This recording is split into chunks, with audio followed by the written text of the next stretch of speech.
பகவானின் பதமலர் இரண்டும் எங்கள் வலம்புரி நாயகன் வலக்கையின் கீழே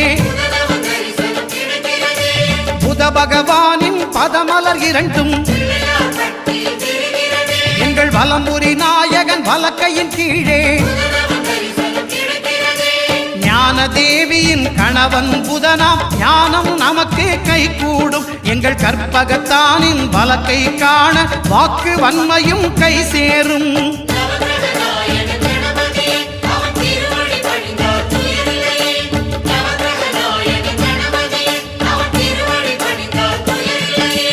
ஒன்பது கோளும் ஒன்றாய் காண அங்கு கற்பகம் என்னும் கடவுளின் மெய்யில்